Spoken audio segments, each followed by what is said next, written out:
ধরো কোনো এক রাতে আমি মরেই গেলাম, যথারীতি তোমার মতো করেই তোমার দিন শুরু হলো, কিন্তু তুমি আমার খবর তখনও জানতে পারোনি।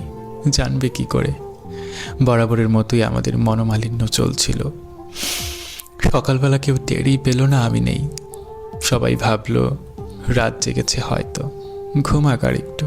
সকাল পার হয়ে সূর্য যখন মধ্য গগনে, এবার কারো কারো মনে হলো এখনও কেন উঠছি না আমি। দুপুরে রান্না না হলে বাড়ির সবাই খাবে কি? প্রথমে কেউ কেউ নাম ধরে ডাকলো, তারপর যখন উঠছি না তখন বেশ জোরে নাম ধরে ডাকলো কয়েকবার। তারপর যখন গায়ে ধাক্কা দিল জোরে, তখন টের পেল আমার শরীর হিম শীতল হয়ে আছে। এরপর আর কি, বাকি মরাবাড়ির মতো সবাই কান্নাকাটি চিল্লাপাল্লা হলো। কিন্তু তুমি তখনও জানো না আমি আর নেই। জানবে কি করে তুমি যে আমার সাথে জেদ দেখাচ্ছ? আগে কখনোই কল করবে না আমাকে তুমি।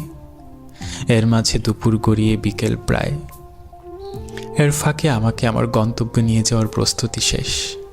শেষ গোসল, জানাজা, কবর খোঁড়া সব শেষ। কিন্তু তুমি তখনও জানো না আমার নতুন ঘরে আমাকে নিয়ে যাচ্ছে সবাই। বাদ আসর আমাকে সবাই আমার নতুন ঠিকানায় রেখে এলো। এরপর হলো সন্ধ্যা, তবু তোমার থেকে শুভ সন্ধ্যা তোমাকে এই মেসেজটুকু আর এলো না। আসবে কি করে? আগে মেসেজ দিলে যে তুমি আমার সাথে করা তোমার প্রতিযোগিতায় হেরে যাবে। সন্ধ্যা পার হয়ে রাত হলো, তুমি রাতের খাবার একাই খেয়ে নিলে। অনেক সময় ভিডিও দেখলে, তারপর ফেসবুকে আসলে, কি মনে করে আমার ইনবক্সে আসলে। এসে দেখলে আমি আরও 22 ঘন্টা আগে অ্যাক্টিভ ছিলাম। একটু আশ্চর্য হলে, হয়তো একটু চিন্তিত হলে। প্রথমে ভাবলে আমাকে নিজে থেকে নক করলে তুমি হেরে যাবে। পরে ভাবলে দেই একটা কল, কিছু একটা বলে কথা অন্যদিকে ঘুরিয়ে দেব।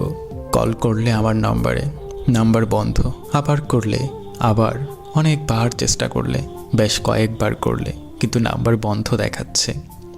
এবার তোমার একটু ভয় লাগলো, অসুস্থ হলাম কিংবা কোনো দুর্ঘটনা হলো না তো। তারপর আমার অনেক বেশি কাছের একজনের নাম্বারে কল করলে, বেশ কয়েকবার কল করলে। রিং হওয়ার পর রিসিভ হলো।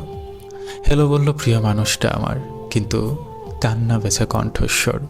তুমি একটু জুড়ে বললে কি হয়েছে, আমাকে খুঁজলে। ওপাশ থেকে জানিয়ে দেয়া হলো আমি আর নেই এই পৃথিবীতে। রাতে ঘুমানোর পর আর উঠিনি। এরপর তোমার অনুভূতি কেমন হবে?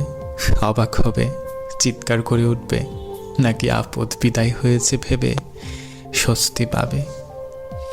আমি জানি না সে সময় তোমার অনুভূতি কেমন হবে।